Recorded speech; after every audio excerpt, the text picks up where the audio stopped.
Universitas Kristen Krida Wacana. Di sini kami datang untuk sama-sama membagikan informasi kepada teman-teman nih terkait Ukrida gitu, baik tentang prodi dan juga penerimaan mahasiswa baru yang sedang dibuka. Nah, teman-teman di sini perkenalkan aku Kak Kevin. Di sini nggak sendirian, ada Bapak Ibu dosen yang menemani, ada Pak Marcel. Halo Pak. Halo juga Kevin, pagi semua, Iya. pagi Bapak Ibu Guru. Oke, ada juga Ibu Rita di sini yang akan menemani kita. Kevin, halo teman-teman semua, Bapak Ibu, semuanya. Oke, ya nanti Pak Marcel dan Bu Rita akan membantu untuk memperkenalkan salah satu dari prodi di Ukrida nih teman-teman.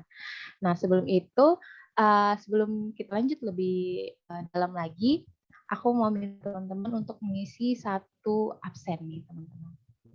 Boleh di scan di absen Ukrida.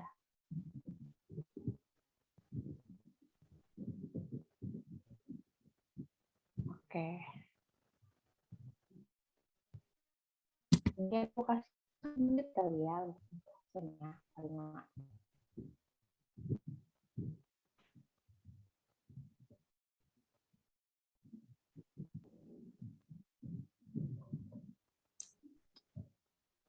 Oke, kalau yang mau langsung klik, aku udah masukin di grup chat. Itu teman-teman bisa langsung klik aja, nanti bisa masuk ke linknya.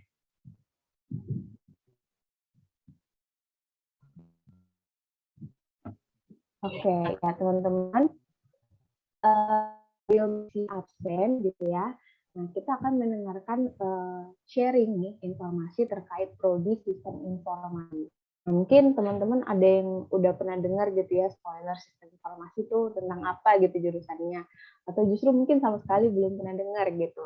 Nah, di sini akan ada Pak Marcel yang akan bantu menjelaskan ke teman-teman tentang prodi sistem informasi Ukrida. Silakan Pak. Oke, baik, thank you Kevin. Oke, selamat pagi Bapak Ibu Guru, pagi teman-teman semua. Saya minta izin untuk sharing mengenai prodi sistem informasi, teman-teman. Saya share screen. Layar saya sudah terlihat jelas ya, Kevin? Sudah, Pak.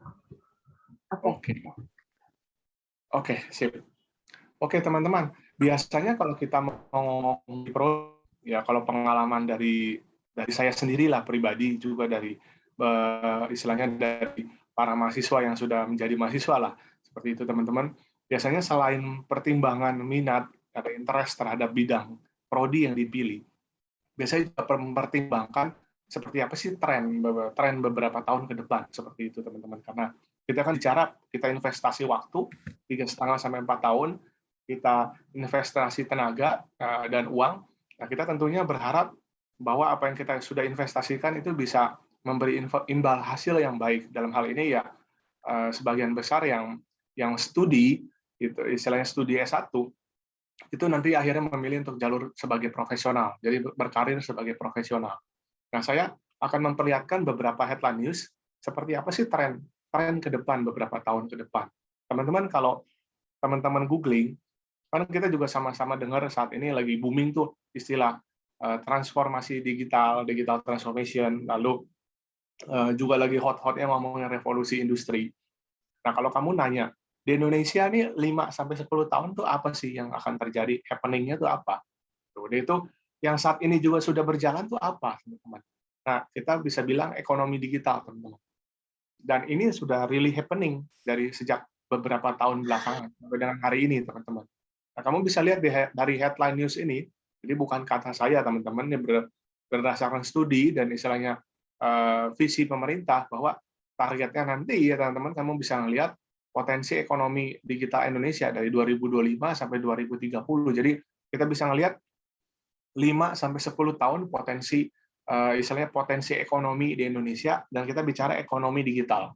Dan itu kamu bisa lihat lagi terbukti dari jumlah pertumbuhan startup di Indonesia. Jadi kalau kita ngomong startup ranking, ada websitenya startupranking.com, kamu bisa akses juga.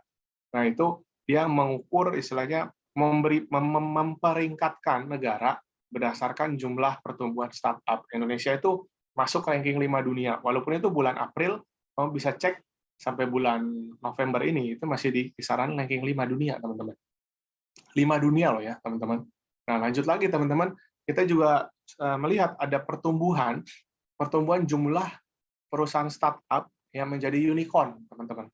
Mungkin teman-teman sering dengar istilah di berita unicorn, dekakorn. Apa sih unicorn, teman-teman? Unicorn itu artinya si perusahaan startup itu valuasinya, nilai kapitalisasinya sudah di atas 1 miliar US dollar, teman-teman. Jadi Indonesia saat ini sudah ada 7 yang jumlah unicorn-nya, teman-teman. Dan itu terbanyak di ASEAN. Nah, lanjut lagi, teman-teman. Kendala, teman-teman, buat bisa buat bisa memaksimalkan potensi ekonomi digital ini tadi dalam 5-10 tahun ke depan. Kendalanya adalah di jumlah SDM. Sebenarnya sih bukan hanya jumlah, tapi kualitas. Jadi ada studi dari pemerintah itu menemukan bahwa setiap tahunnya kekurangan 600.000 tenaga ahli bidang komputasi. Oke, teman-teman. Nah, tapi yang mungkin catatan tambahan yang belum disampaikan adalah kenapa ada masalah seperti itu. Padahal setiap tahun jumlah lulusan bidang teknologi informasi itu banyak. Misalnya kita bisa melihat hampir semua kampus punya prodi bidang komputasi. Nah, problemnya di sini bukan hanya jumlah 600.000-nya, tapi juga dari kompetensi lulusannya. Jadi ada problem di sini 600.000 tenaga, kekurangan 600.000 tenaga setiap tahunnya yang qualified, teman-teman. Nah, jadi itu sebabnya kami juga di presentasi saat ini akan menekankan kurikulum, teman-teman. Jadi itu kurikulum sebagai core, sebagai kontrak kami dengan kamu ketika kamu istilahnya memilih prodi, itu, teman-teman. Nah, ini sekilas headline news-nya, teman-teman. Nah, lanjut, teman-teman. Ini juga menjadi pertanyaan. Ini coba slide ini mencoba menjawab pertanyaan apa itu prodi sistem informasi, teman-teman. Jadi sistem informasi itu bukan prodi yang lahir iseng-iseng, tapi memang ada kebutuhan. Kebutuhannya itu lahir dari mana, teman-teman? Karena awal-awalnya kan kita sama-sama tahu, kalau kita ngomong teknologi informasi, ini kan kita semuanya di rumpun komputasi. Berarti di teknologi informasi. Nah, kalau kita bicara teknologi informasi, biasanya ya nggak jauh-jauh dari ngomongan teknis, teman-teman. Namanya juga teknologi. Tapi kita makin sama-sama tahu, makin jalan tahun ke tahun, sampai ke hari ini, 2021, kita bisa melihat perkembangan bagaimana teknologi informasi merambah di skala bidang, teman-teman. Itu kelihatan dari hasil studi juga, statistik menemukan bahwa dari tahun ke tahun jumlah belanja IT itu meningkat oleh perusahaan-perusahaan. Nilainya sudah miliaran, bahkan kalau secara global itu udah triliunan. Nah, akhirnya ada tuntutan dari dari organisasi atau perusahaan. Tuntutannya itu adalah kita mau teknologi informasi tidak dilihat sebagai teknologi saja. Kita mau teknologi informasi ini yang kita investasikan itu bisa benar-benar punya dampak kepada bisnis kami, kepada organisasi kami. Lahirlah di situ kebutuhan tadi, dari kebutuhan tadi, teman-teman, lahirnya sistem informasi. Jadi, seorang lulusan sistem informasi, targetnya adalah dia harus bisa propose teknologi informasi sebagai solusi. Garis bawain, teman-teman, kalau kita bicara solusi, berarti berangkat dari apa, teman-teman? Berangkat dari permasalahan, berangkat dari kebutuhan. Itu sebabnya di kurikulum sistem informasi, kamu jangan kaget. Mungkin kamu akan lihat, kok di kurikulum sistem informasi ada semi manajemennya ya, manajemen teknologi, manajemen organisasi. Kenapa? Karena si orang lulusan sistem informasi bukan hanya harus ngelotok bidang teknologinya saja, tapi dia juga harus punya wawasan bagaimana dia mendiagnosa kondisi organisasi, bagaimana teknologi yang tadi dia propose itu bisa diimplementasikan sebagai solusi, teman-teman. Nah, disitulah kita berangkat sistem perbedaan dari prodi sistem informasi dengan prodi-prodi lainnya. Jadi ini sering jadi pertanyaan buat teman-teman juga yang banyak yang ketika kita melakukan sharing, banyak yang bertanya, maksudnya bedanya apa sih sistem informasi dengan prodi komputasi lainnya? Biasanya yang paling dekat dengan informatika, seperti itu. Nah, yang kedua, yang biasa juga jadi pertanyaan, informatika itu sebenarnya jurusan teknik atau bukan? Jadi, baik informatika, baik sistem informasi itu sama-sama satu rumpun. Kita sama-sama di bidang komputasi. Jadi itu sebabnya kamu akan ngelihat banyak kampus hari ini itu udah merubah nama. Dulu pakai istilah teknik informatika, sekarang jadi informatika, teman-teman. Kenapa? Kalau kamu bilang, lihatnya dari mana? Simple, teman-teman. Semua yang jurusan teknik, pas lulus pasti jadi ST, gelarnya, sarjana teknik. Tapi informatika, sistem informasi, itu sama-sama Eskom, sarjana komputer, teman-teman. Itu karena kita ranahnya atau bidangnya berbeda. Kita di bidang komputasi. Itu, teman-teman. Makanya di Indonesia, Dikti juga mulai rapi-rapi. Teknik informatika diubah jadi informatika, supaya nggak menimbulkan kerancuan. Nah, teman-teman, kita masuk ke kurikulum. Jadi kalau ditanya, apa yang menjadi highlight dari prodi sistem informasi, maka kami akan mempropos kurikulum. Karena kurikulum ini, seperti yang kami sampaikan di awal, adalah kontrak. Kontrak yang akan kamu jalanin 3,5-4 tahun, dan kamu wajib tahu. Kenapa? Ya kamu tadi invest tenaga, invest waktu, invest uang 3,5-4 tahun, teman-teman. Nah, apa yang menjadi highlight dari kurikulum kami? Kami setidaknya ada istilahnya menyampaikan 3 highlight. Nah, highlight yang pertama, teman-teman, kita sudah MBKM ready. Jadi MBKM itu apa? Jadi MBKM itu singkatan dari Merdeka Belajar Kampus Merdeka, teman-teman. Itu adalah programnya Dikti yang mengizinkan mahasiswa bisa transfer kredit, melakukan studi sampai dengan 3 semester di luar prodinya, bahkan di luar universitas dia berada. Seperti apa sih penerapannya, teman-teman? Jadi sebenarnya MBKM itu lahir karena ada kenyataan di lapangan bahwa lulusan yang tadi disampaikan, teman-teman, lulusan S1 diharapkan tuh bisa langsung terjun di dunia profesional. Tapi kenyataannya ada gap besar antara lulusan S1 dengan kebutuhan industri. Jadi mereka yang sudah lulus fresh graduate itu kesulitan untuk istilahnya menyesuaikan diri dengan lingkungan di dunia kerja profesional. Jadi akhirnya ketika mereka masuk di perusahaan tersebut, ada butuh namanya learning curve. Jadi ada durasi waktu di mana mereka harus menyesuaikan diri, harus belajar lagi. Mungkin bisa makan waktu sampai dengan 6 bulan. Dan itu berarti cost buat si organisasi. Nah, makanya keluarlah MBKM, di mana mahasiswa nggak melulu belajar di dalam kelas, tapi mereka bisa dapat, istilahnya bisa studi, bisa dapat wawasan dari industri, para pelaku industri, teman-teman. Seperti itu. Nah, kalau kamu mau lihat salah satu orang yang ikut serta dalam MBKM yaitu Kak Kevin yang tadi baru aja ngebuka, teman-teman. Dia sekarang lagi ikut magang 1 semester untuk bidang UI UX, teman-teman. User interface, user experience, teman-teman. Jadi 1 semester. Nah, teman-teman, tadi kan kita sampaikan kita MBKM ready. Jadi kamu bisa lihat dari kurikulum kami, kita tuh polanya 512. Kita sebutnya gitu, 512. 512 apa sih? Artinya kamu akan menyelesaikan studi kamu di prodi, internal prodi, itu selama 5 semester. Semester 1 sampai semester 5. Nah, 1-2 kan berarti sisanya 3 semester. Nah, 3 semester di sini tuh apa sih maksudnya? Jadi 3 semester di sini didedikasikan untuk MBKM tadi, teman-teman.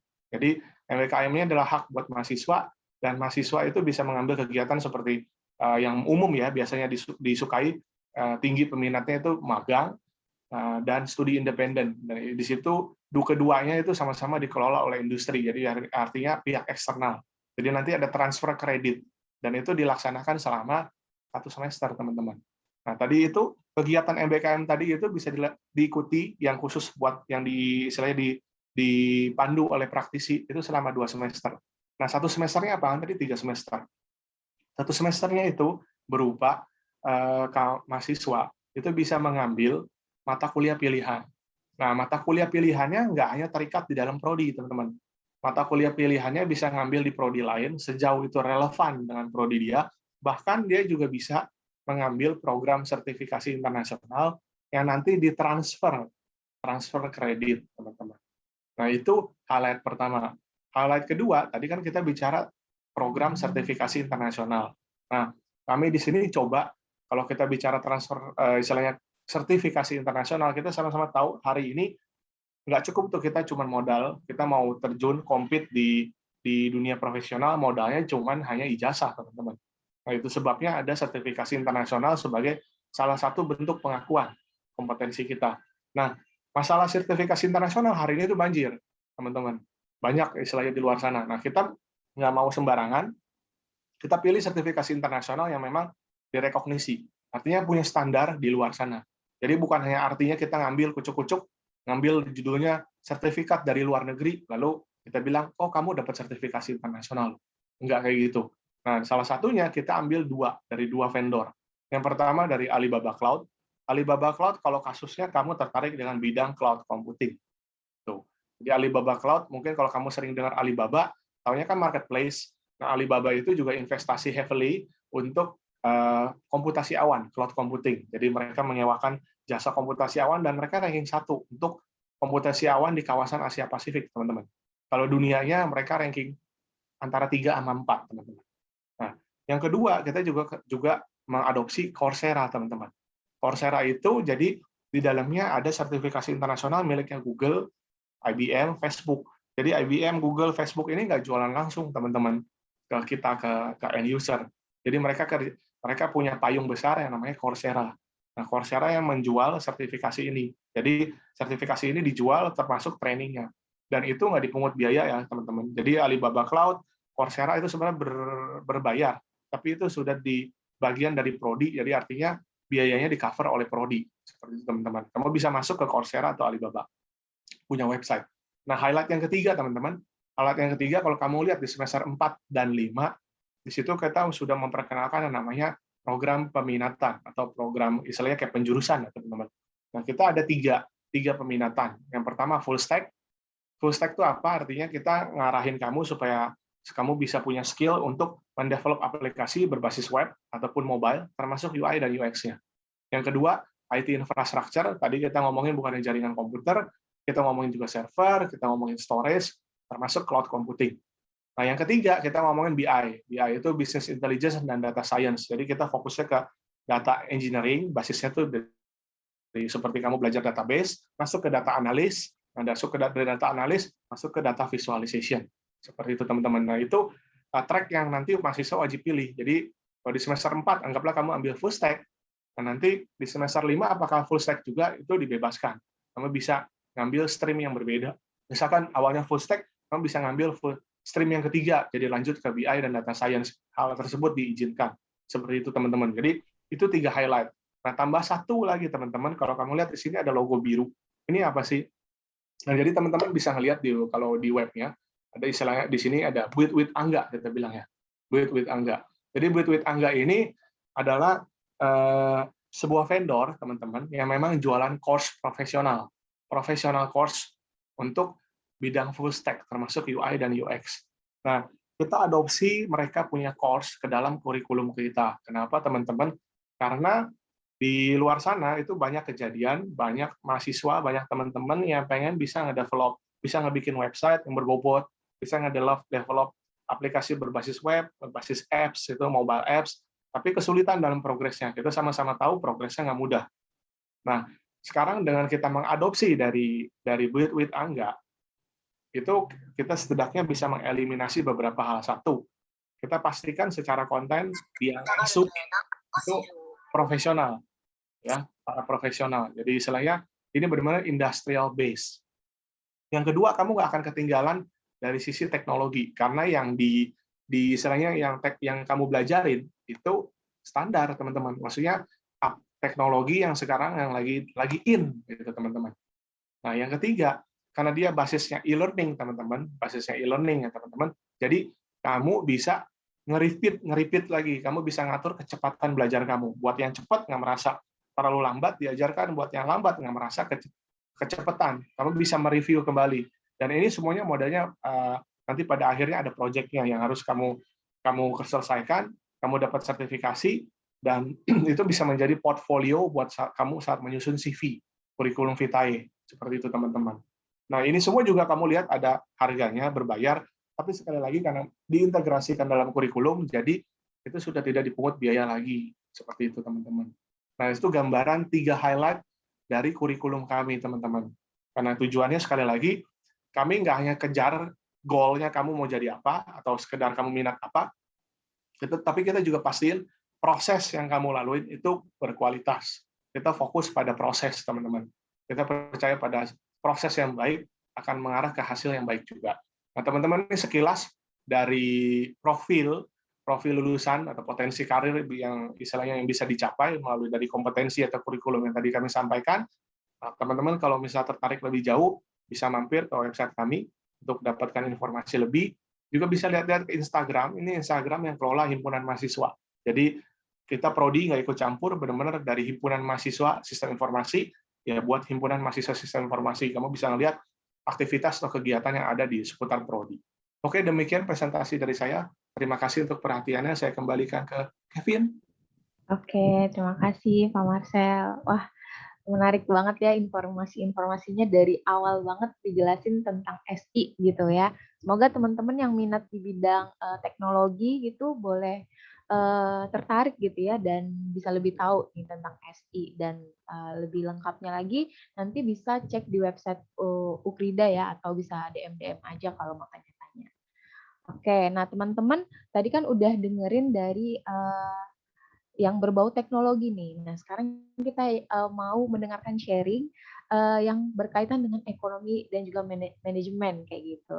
Nah, akan ada Ibu Rita yang akan bantu sharing ke teman-teman nih, tentang prodi manajemen ke Ukrida ke teman-teman. Silakan Bu Rita.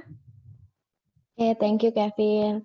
Selamat pagi Bapak Ibu guru dan teman-teman semua. Izin untuk share screen sebentar. Apakah sudah keluar? Sudah, Bu. Sudah ya, oke. Saya slideshow dulu. Oke. Pada hari ini izinkan saya untuk memaparkan manajemen. Jadi kita di sini program studi manajemen itu program studi mengenai apa sih? Nah, mungkin beberapa dari kalian ada yang udah tahu nih, ada yang udah ada gambaran lah kurang lebih manajemen tuh ada yang bidang pemasaran mungkin, ada yang bidang misalkan HRD dan sebagainya. Nah, kita mau tahu nih lebih detailnya seperti apa. Nah, mungkin di sini saya kasih ilustrasi dulu ya. Di bagian atas ini ada 2 film ya. Kalau kalian yang ikutin drama Korea, ini tahu nih 2 film ini. Ini film yang sempat terkenal. Saya bukan bahas tentang filmnya ya, atau bukan suruh kalian untuk nonton film terus. Tapi di sini itu 2 film ini mengajarkan tentang bisnis ataupun tentang manajemen. Jadi 2 film ini itu gimana kita build up, kita ngebangun bisnis, manage people-nya, kita atur orang-orang, kita cari dananya sampai kita ada bisnis ini. Nah, dia kan pasti nggak Tokopedia, terus ada logo pembayaran yang biasa kita suka pakai. Ada GoPay, ada OVO, Shopee, dan sebagainya. Dimnya fokuskan buat teknologinya ya, tapi fokusnya tentang teknologinya ya. Jadi lebih ke finansialnya, ke ya punya media pembayarnya. Nah, selain itu kita juga fokusnya itu yang tadi saya bilang ada Shopee. Jadi dalam berbisnis kita bisa pakai untuk membisnis kita. Nah, untuk detailnya profil dari manajemen itu seperti apa sih? Nah, kita masuk aja.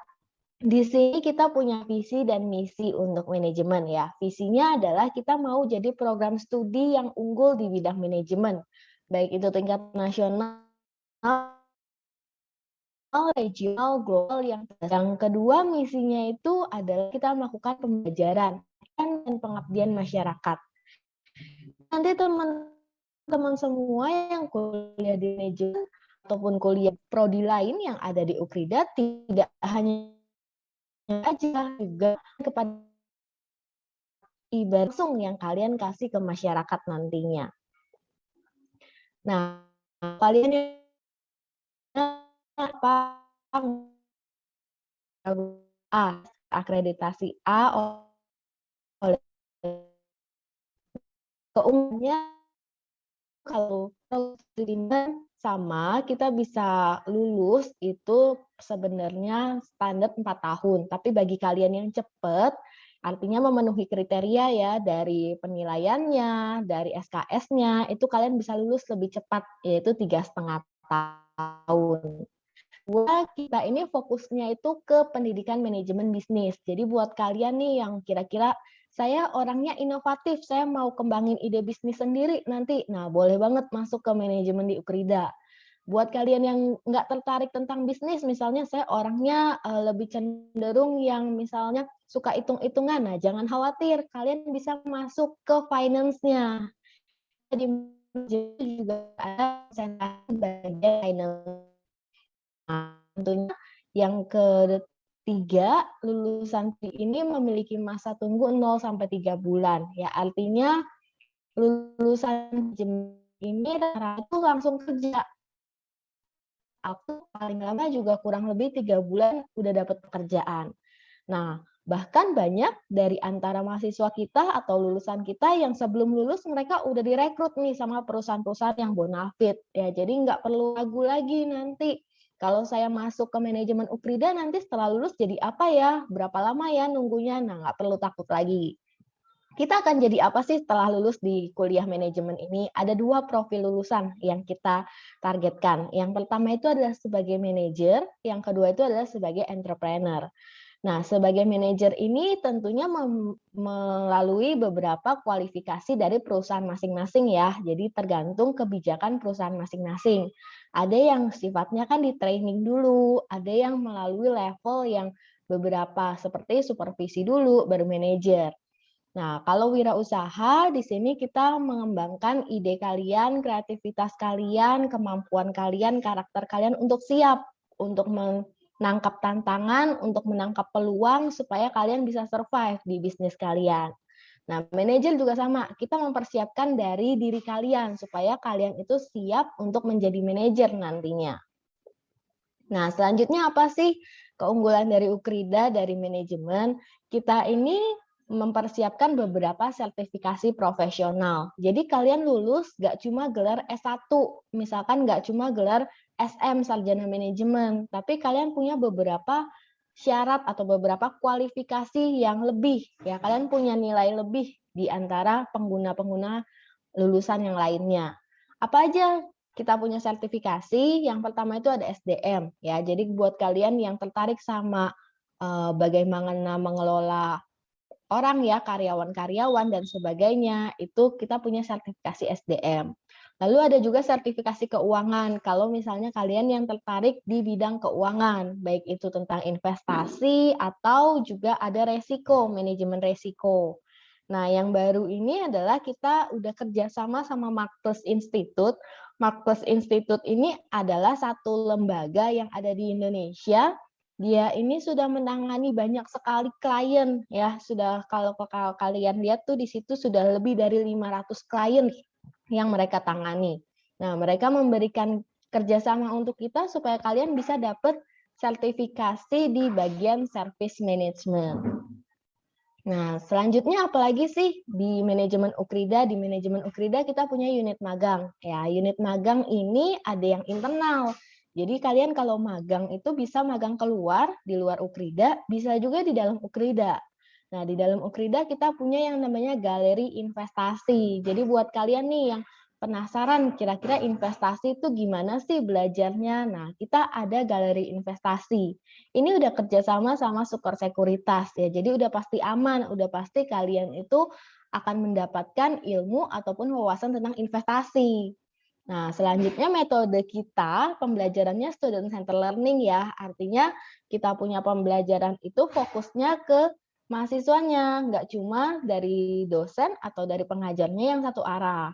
Dan kita juga nggak cuma sekedar belajar teori, kita juga belajar tentang kasus-kasus. Kita akan bahas tentang kasus-kasus, bedah proyek, dan sebagainya.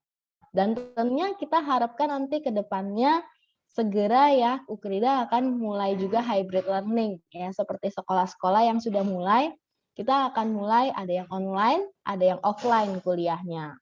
Nah, menariknya di sini Ukrida itu juga menghadirkan beberapa dosen tamu. Ya, jadi kemarin itu kita baru datang yang namanya Kak Erwin. Kak Erwin ini adalah alumni Ukrida. Dia udah bekerja di Kalbe Farma dan pasarnya itu pasar Filipin, ya, bukan pasar Indonesia lagi. Jadi kalian udah bisa bayangin tuh betapa bonafitnya lulusan dari Ukrida. Nah, selanjutnya kita itu menekankan ke entrepreneurial soft skill ya, sama digital knowledge. Karena seperti yang kalian tahu, kalau kita itu fokusnya kan ke bisnis. Jadi kita akan Dorong kalian untuk punya soft skill yang dibutuhkan di entrepreneur dan mengadaptasi teknologi yang ada sekarang. Ya, ini ada beberapa questions atau beberapa hal yang kalian perlu ya untuk mengadaptasi diri kalian. Ya, nggak cuma IQ, EQ yang penting. Dan di saat pandemi seperti ini, yang penting itu juga adalah kalian punya teknologi ya, melek teknologi, dan tentunya yang paling penting itu adalah moral intelligence. Ya, jadi kita di sini di Ukrida ngajarin kalian membentuk pribadi kalian supaya kalian tuh punya attitude yang bagus, supaya kalian punya karakter yang bagus. Karena kalau kita terjun ke satu perusahaan, kita pinter tapi attitude-nya jelek, ya kita akan susah juga. Ya. Jadi moral itu sangat penting. Nah, terus di manajemen Ukrida udah bekerja sama-sama apa aja sih? Banyak ya. Jadi ada skala nasional sampai internasional ya. Kalau kalian lihat nih, kalau skala nasional mungkin kalian beberapa familiar nih, ada Maybank, ada ACA, ada Kontan, ada Nah, ada beberapa lembaga ataupun institusi perusahaan yang sifatnya internasional juga ya. Kalau misalnya itu kita salah satunya di Watwani Foundation. Nah, nanti ini saya bahas di bagian selanjutnya. Terus siapa sih dosen-dosen kita? Nah, kalau kalian lihat ini adalah dosen-dosen kita. Bidangnya ini beragam ya. Jadi kalau kalian mau tentang pemasaran bisa, tentang sumber daya manusia bisa, tentang keuangan bisa, entrepreneur juga bisa banget. Dan mereka ini semuanya udah ada gelar S3 ataupun gelar sertifikasinya. Jadi kalian udah nggak perlu khawatir lagi nanti yang ngajarin saya ngerti nggak ya di prakteknya, itu pasti udah di pakarnya ibaratnya. Nah, kalian kuliahnya seperti apa sih? Ini saya kasih gambaran ya. Kalian nanti selama 7 semester atau selama 3,5 tahun itu kurang lebih kuliahnya. Semester awal itu adalah pengenalan. Jadi buat kalian yang mungkin saya IPA dari SMA-nya, nggak perlu khawatir. Kita akan ajarin kalian dari basic ya. Jadi kalian nggak perlu kesulitan nantinya. Jadi benar-benar dari basic banget sampai yang nanti mendalam. Nah, kita itu mulai mendalamnya itu di semester 3, mulai masuk ke konsentrasi-konsentrasinya. Ya, lalu nanti di sini semester 7 itu sebenarnya kalian juga udah bisa skripsi kalau misalnya memenuhi kualifikasi seperti yang tadi saya bilang.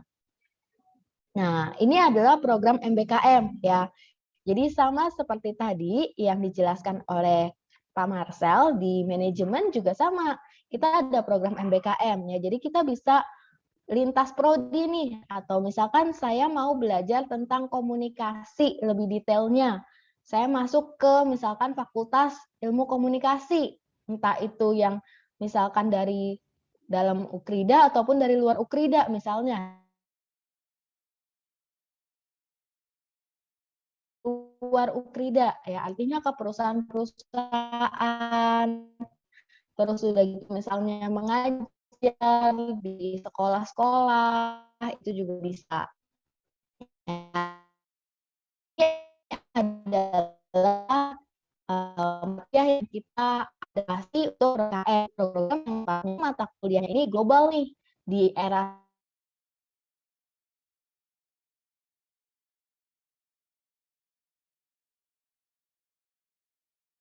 kan entrepreneur proposal ya, proposal bisnis, dan ini yang sifatnya itu internasional ya. Jadi yang didanai oleh Watwani Foundation yang se-Asia, untuk Asia iya, untuk Afrika iya, untuk Amerika Latin iya ya. Jadi global banget.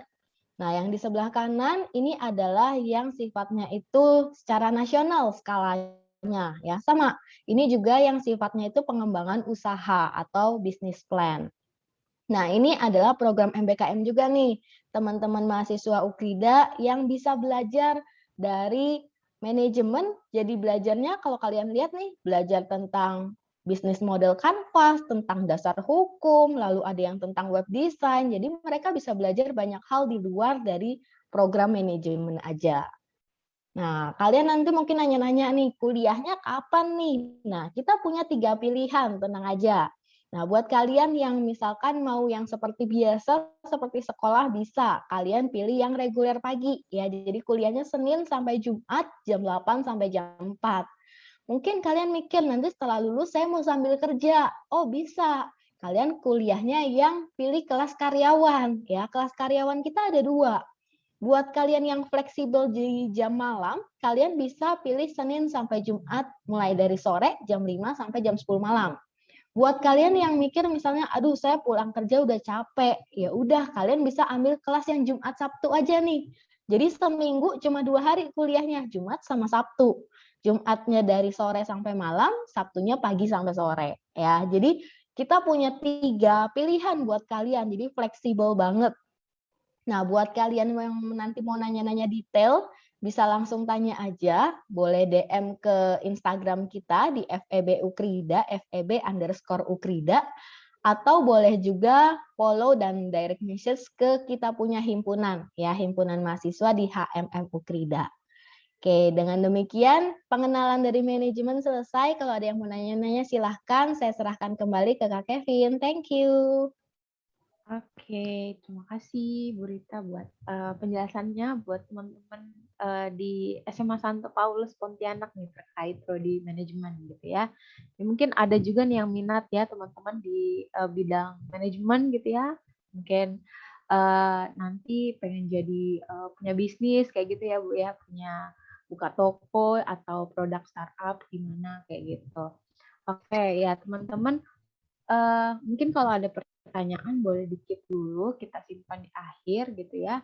Nah, sebelumnya aku tadi kan udah mendengarkan nih banyak prodi tentang informasi apa terkait prodi-prodi yang bisa teman-teman simak. Nah, sekarang aku akan bantu menjelaskan ke teman-teman terkait penerimaan mahasiswa baru gitu. Mungkin teman-teman sini ada yang udah minat atau mungkin pengen lihat-lihat dulu nih jalur apa aja yang buka. Nah, aku akan bantu jelasin jalur apa aja yang dibuka. Nah, tapi sebelum itu mungkin teman-teman di sini pengen tahu nih Kak, Ukrida tuh lokasinya di mana sih dan bentuk gedungnya gimana dan apa aja fasilitas yang didapat gitu ya. Nah, aku akan putarkan satu video yang kira-kira bisa menggambarkan teman-teman tentang Ukrida.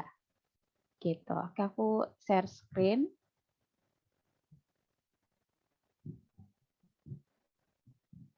Oke, ya boleh disimak ya videonya teman-teman.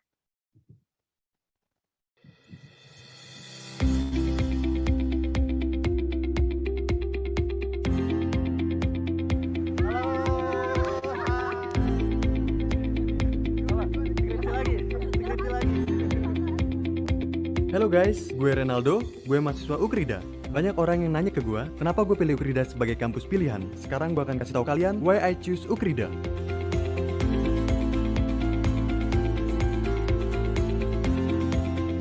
Kampus utama Ukrida, lokasinya super strategis. Akses menuju kampus juga banyak banget.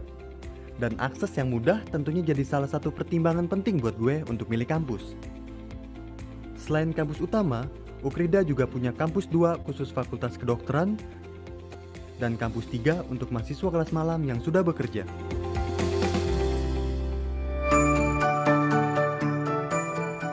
Sebagai mahasiswa Ukrida, kita tidak hanya dibekali ilmu akademis saja, tapi kita juga dipersiapkan untuk menjadi leader melalui kegiatan software. That's why banyak sekali lulusan Ukrida di luar sana yang sukses dan menjadi pemimpin. Halo, apa kabar? Di Ukrida, kita diajak untuk menggali potensi diri melalui fakultas-fakultasnya. Mulai dari Fakultas Kedokteran dan Ilmu Kesehatan, Fakultas Ekonomi dan Bisnis, hingga program Magister Manajemen, Fakultas Teknik dan Ilmu Komputer,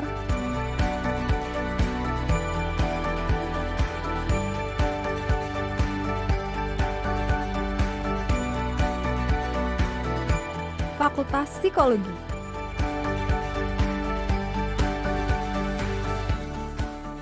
Fakultas Ilmu Sosial, dan Humaniora.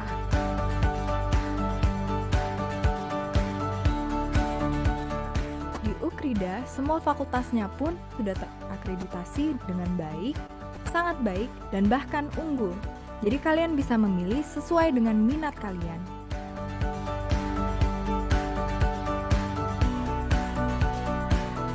Yang jelas, masing-masing fakultas sudah didukung ruangan belajar dan ruangan praktik yang memadai,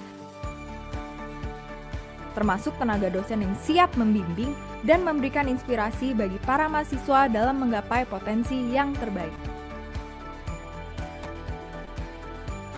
Dosen-dosennya dari Ukrida itu support banget, jadi kita dibimbing dari awal sampai akhir.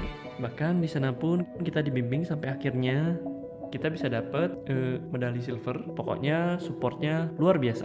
Dengan adanya sistem belajar yang tepat, fasilitas yang baik, serta dosen yang mendukung, saya bisa mencapai seperti saat ini. Itu adalah karena dukungan penuh dari pihak Ukrida.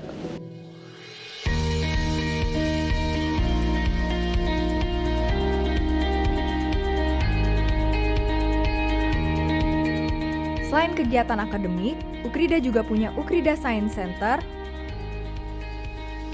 Ukrida TV, serta beberapa unit kegiatan mahasiswa lainnya yang bisa jadi wadah para mahasiswa memacu pola pikir inovatif untuk bisa selangkah lebih maju sekaligus mengasah soft skill di luar jurusan mereka. Di sini kita memiliki fasilitas penunjang seperti perpustakaan, ruang konseling,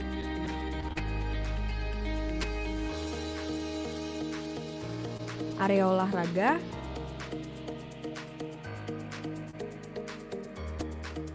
gym room, auditorium, tas umum lainnya.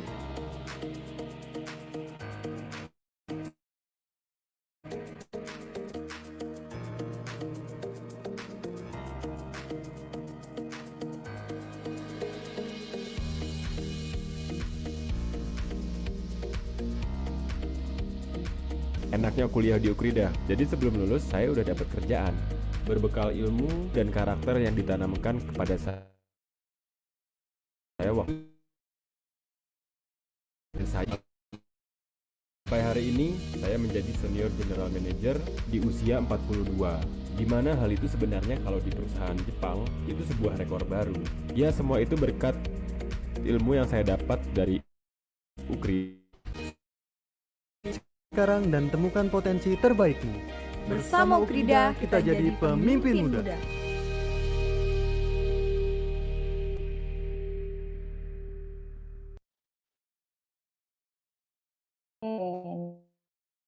Ya teman-teman, semoga lebih tahu lagi gitu ya bentuk Ukrida tuh gimana sih, dan tadi udah lihat juga tuh fasilitas-fasilitas apa yang bisa teman-teman dapat ketika berkuliah di Ukrida, yang tentunya menarik banget buat teman-teman nantinya ketika merantau misalnya ke Jakarta gitu ya, dapat fasilitas-fasilitas tersebut gitu.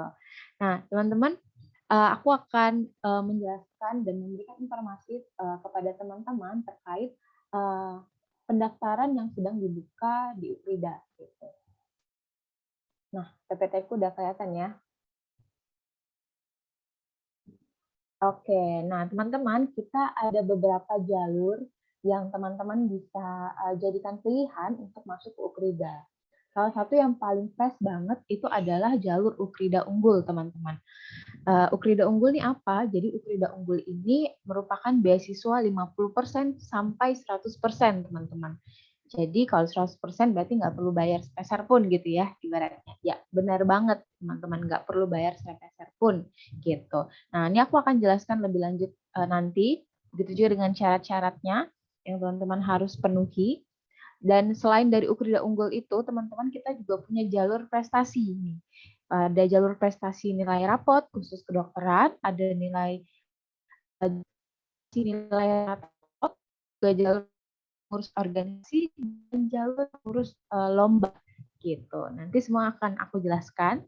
Dan yang terakhir mungkin teman-teman misalnya kelewat ya jalur prestasinya, mungkin lupa atau ketinggalan informasi gitu, teman-teman juga bisa masuk melalui jalur ujian saringan masuk online gitu. Dan untuk periode pendaftaran bulan ini, teman-teman, kita buka sampai 26 November gitu. Jadi boleh dicatat tanggalnya untuk menjadi bahan pertimbangan di kemudian besok hari gitu. Oke. Nah, biasanya akan ada biaya formulir gitu ya buat teman-teman yang daftar. Tapi khusus kali ini kita gratiskan teman-teman. Jadi teman-teman boleh langsung scan barcode yang ada atau bisa mengunjungi register.ukrida.ic.id.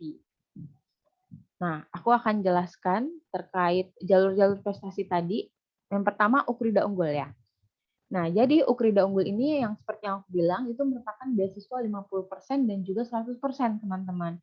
Jadi syaratnya adalah teman-teman harus akreditasi sekolah A. Dan setahu aku SMA Santo Paulus udah A ya, jadi nggak perlu khawatir terkait ini.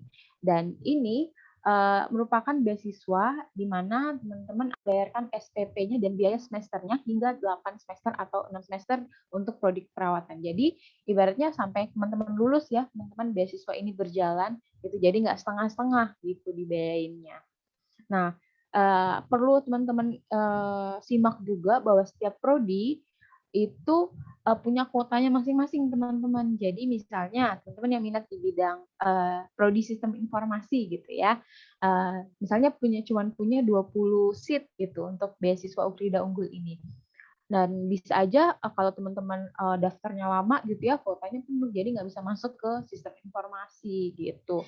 Jadi memang beasiswa ini konsepnya siapa cepat ya dia dapat gitu kursi sesuai dengan mau. Dapat beasiswa Ukrida Unggul ini gitu. Yang pertama, kalau teman-teman mau dapat beasiswa 100%, pastikan nilai teman-teman di kelas 10 dan kelas 11 itu minimal 8,5 atau 85. Dan tentunya nggak ada nilai di bawah KKM, teman-teman. Jadi pastikan nilai raport teman-teman itu 85 dan tidak nilai di bawah KKM. Jadi buat teman-teman yang kelas 10 dan kelas 11 nih boleh nih mempersiapkan dirinya untuk beasiswa ini, karena biasanya ini akan hadir tiap tahun ya teman-teman. Jadi boleh dicatat untuk mempersiapkan nilai lebih baik lagi. Dan buat teman-teman yang kelas 12, kalau udah yakin nilainya udah cukup, boleh langsung daftar aja teman-teman. Gitu. Dan untuk teman-teman yang misalnya nilainya 85 tuh Kak terlalu tinggi Kak, aku cuman punya nilai rata-rata rapot tuh 80 misalnya. Nah, teman-teman akan dapat juga kesempatan untuk mendapatkan beasiswa 50% gitu. Jadi tidak terhalang nilai 85 gitu ya, teman-teman. Dan ada juga syaratnya, jadi selama berkuliah, teman-teman indeks prestasi atau ibaratnya kalau di dunia sekolah sekarang nilai gitu ya, nilai teman-teman itu nggak boleh di bawah 3,5 gitu. Dan untuk itu tuh untuk teman-teman yang dapat beasiswa 100% gitu ya. Nah, tapi kalau teman-teman yang dapat beasiswa 50% misalnya, nilainya nggak boleh di bawah 3,3 gitu. Jadi ada juga ya, jadinya teman-teman berkuliah tuh ada terpacunya gitu, karena oh aku dibayarin nih, jadi aku harus pinter, aku harus semangat belajarnya gitu. Jadi tujuan kita adalah mendukung teman-teman untuk semangat belajar dan tentunya teman-teman akan mendapatkan beasiswa hingga 100% seperti itu. Nah, ini ada syarat tambahan lainnya untuk beberapa prodi biasanya minta tes tambahan nih teman-teman. Teman-teman bisa lihat sendiri tes-tes tambahannya apa aja. Dan ini juga syarat tambahan yang teman-teman bisa penuhi nanti ketika berkuliah di Ukrida. Nah, tadi kan aku udah jelasin nih beasiswa Ukrida Unggul. Tadi aku juga udah mention di awal ada jalur prestasi yang teman-teman bisa ikuti.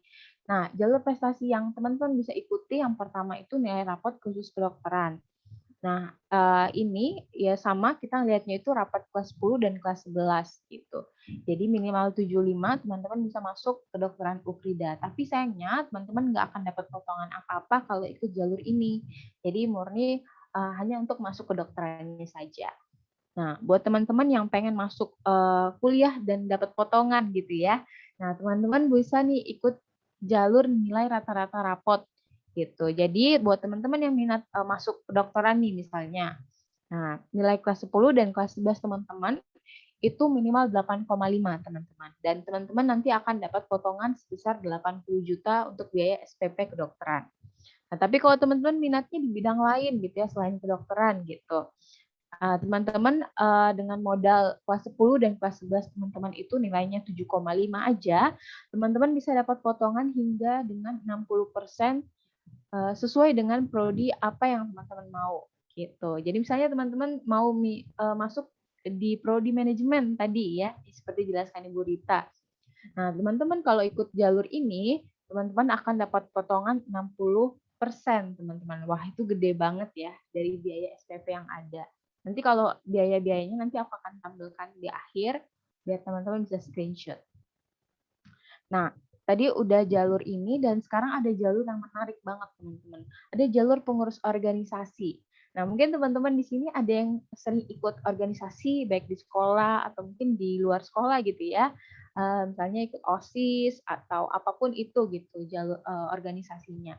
Nah, teman-teman dengan modal matematika dan bahasa Inggris teman-teman di kelas 10 dan kelas 11 itu minimal 7,5 aja, teman-teman udah bisa ikut jalur pengurus organisasi nih, teman-teman. Nah, teman-teman nantinya akan dapat potongan sampai dengan 50% sesuai dengan prodi yang teman-teman daftar gitu ya. Nah, tentunya karena itu jalur pengurus organisasi, tentunya kita juga bukti nih kalau teman-teman ikut jalur organisasi apa nih. Nah, itu dibuktikannya dengan surat gitu atau juga sertifikat gitu kalau ada. Seperti itu. Nah, yang terakhir, jalur prestasi terakhir yang nggak kalah menariknya, yaitu jalur prestasi lomba.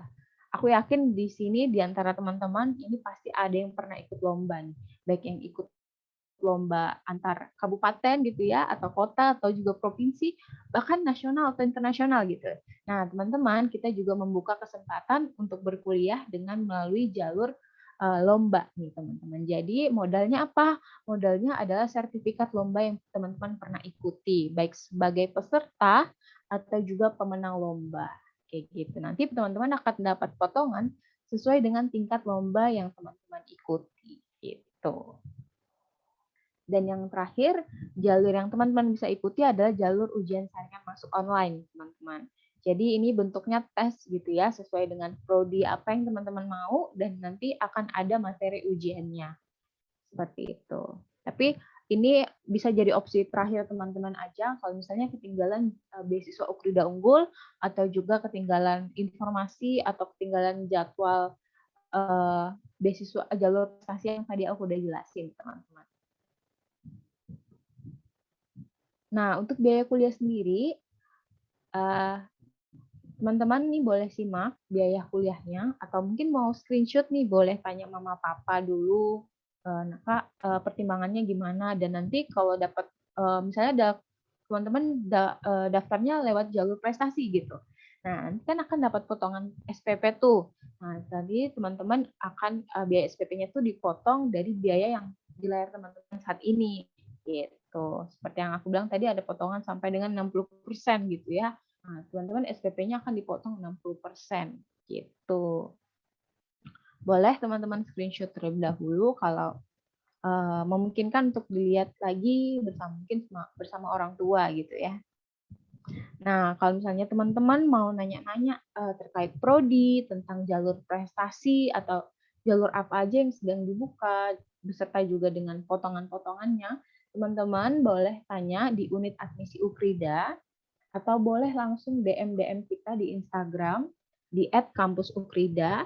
Begitu juga kalau mau cari informasi juga terkait prodi, tentang apapun yang tadi seperti yang udah dijelasin oleh Pak Marcel atau juga Bu Rita, itu boleh mengunjungi ukrida.ac.id, karena di situ udah lengkap banget teman tentang profil, tentang prodi kita, atau juga keunggulan atau beasiswa-beasiswa apa aja yang terbuka buat teman-teman.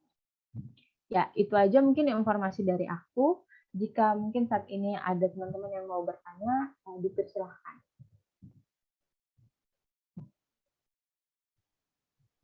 Silakan, anak-anak yang mau bertanya. Mau tanya langsung ataupun dari kolom chat boleh ya, silakan.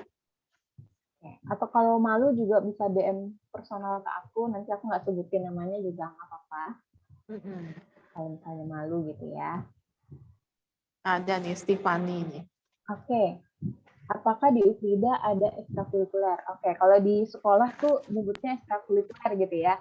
Kalau di kuliah kan nyebutnya UKM kali ya, unit pengembangan mahasiswa gitu.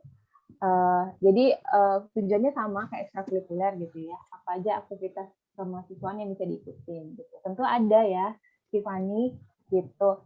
Jadi kita banyak banget. Jadi mungkin ada yang minat di olahraga, kita ada basket, ada juga futsal, ada juga badminton, atau mungkin teman-teman minat di bidang taekwondo gitu, Ya, ada juga gitu. Dan banyak lagi ya. Ada kalau ada yang minat di dance nih, yang suka dance atau suka nyanyi, kita ada UKM ekstra gitu ya, seni dan keterampilan. Ada juga panjat tebing, ada juga teman-teman yang suka ke alam-alam, kita ada juga teman-teman. Jadi ada ya, Tiffany ya jawabannya. Oke. Lanjut Oke. lagi Tasya nih. Ada pertanyaan Tasya. Oke. Ketika setelah lulus dari Ukrida, apakah dibantu dalam mencari pekerjaan? Oke. Tadi sebenarnya sepertinya udah dijawab melalui sesi prodi gitu ya. Tentunya teman-teman di Ukrida sendiri kita mendukung mahasiswanya untuk bisa terjun dalam dunia pekerjaan sesegera mungkin gitu ya. Nah, lewat apa? Jadi tadi ada program MBKM juga, kalau teman-teman lihat itu ada program magang gitu kan. Itu juga sebenarnya membantu mahasiswanya untuk bisa cepat cari kerja gitu, karena pengalaman magang tuh sangat-sangat berharga teman-teman. Jadi ini spoiler juga buat teman-teman kelas 12, ini bisa juga nantinya kalau udah berkuliah itu lebih memperbanyak ke magang kayak gitu ya, karena itu akan sangat peluang besar untuk segera dapat pekerjaan. Dan kita juga ada biasanya ada open karir gitu ya, ada Ukrida Career Center gitu. Misalnya teman-teman nanti ada beberapa perusahaan tuh yang biasanya open ke Ukrida, untuk datang ke Ukrida untuk rekrutmen langsung gitu kepada mahasiswa atau juga orang-orang luar gitu. Jadi tentunya sangat membantu lulusan gitu ya untuk bisa kerja, dapat pekerjaan sesuai dengan passion-nya gitu, sesuai dengan jurusan. Oke, ada pertanyaan lagi. Oke, ini ada pertanyaan dari salah satu murid. Kak, kalau kelas weekend memang bisa ngejar materi dari kelas yang biasa. Mungkin Bu Rita boleh menjawab, Bu? Oke, saya bantu jawab ya. Jadi kalau kelas weekend yang dimaksud mungkin yang Jumat Sabtu ya, yang apakah 2 hari itu bisa mengejar yang sisanya. Jadi kalau kalian lihat, kalau misalnya tadi saya ambil contoh ya, kalau kita kuliahnya itu misalnya hari biasa atau misalkan yang seperti kalian sekolah, itu kan sebenarnya sistemnya, saya ambil contoh satu mata kuliah itu kurang lebih 150 menit kalau misalnya di FEB ya, di ekonomi.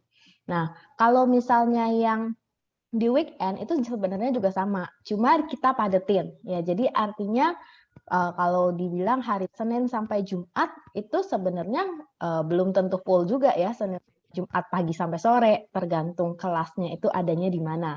Let's say saya ambil contoh misalnya hari Senin, jam 11 kalian kosong gitu. Kalian cuma ada isi hari Senin itu pagi sama siang misalnya. Nah, kalau di hari Jumat Sabtu itu semua dipadetin ya, artinya benar-benar kayak misalkan dari jam 8 sampai jam setengah 10, terus paling kalian jeda break 10 menit, terus lagi kelas berikutnya. Nah, jadi kalau kita lihat dari pertemuannya, kalau misalnya dilihat kelas biasa sama kelas weekend sama, pertemuannya sama-sama 14 ya, 14 kali ketemu. Itu benar-benar persis sama. Terus materinya apakah keburu ya? Nah, ini balik lagi kita dari masing-masing pengajar nanti yang akan menyesuaikan nih. Nah, dari mahasiswanya nanti, dari kalian yang akan jadi mahasiswa, ini kira-kira misalkan let's say kalian punya daya tangkap seperti apa, lalu misalnya kalian punya diskusi seperti apa, nanti kita akan sesuaikan pembelajarannya supaya 14 kali pertemuan walaupun dipadatkan jadi 2 hari, itu tetap bisa nih untuk ngebahas semua materi. Jadi sebenarnya mau kelasnya weekdays yang Senin sampai Jumat biasa atau yang hari Senin sampai sore atau Jumat Sabtu sekalipun, itu materinya sama semuanya ya. Jadi nggak ada perbedaan sama sekali. Cuma perbedaannya di waktu kuliahnya aja gitu. Oke. Mungkin dari saya itu. Oke, terima kasih ya Bu pertanyaannya, jawabannya gitu ya. Nah, mungkin teman-teman di sini ada beberapa pertanyaan yang jawab. Waktu kita juga udah habis ternyata. Mungkin teman-teman boleh DM, boleh screenshot nih informasi yang ada di layar, bisa DM di kampus Ukrida atau di nomor WA yang ada ya teman-teman. Ini sayang banget sebenarnya kita mau sharing lebih banyak, cuman waktunya udah terbatas banget teman-teman. Iya. Ya, jadi boleh langsung DM ke Instagram aja ya teman-teman. Maaf ya teman-teman pertanyaannya belum Oke, terjawab. ya nanti kan masih ada kontak personnya yang bisa dihubungi ya. Oke, ya. Oke, makasih ya untuk dari Universitas Ukrida yang sudah berdiri. Oke, semoga anak-anak kita yang nanti mendaftar ke sana ya. Amin, amin. Oke, Ditunggu ya. terima kasih. Iya, terima kasih. Thank you Bapak Ibu guru dan semua. Terima kasih. Izin live ya Bu. Iya. Terima kasih Bu. Terima kasih teman-teman.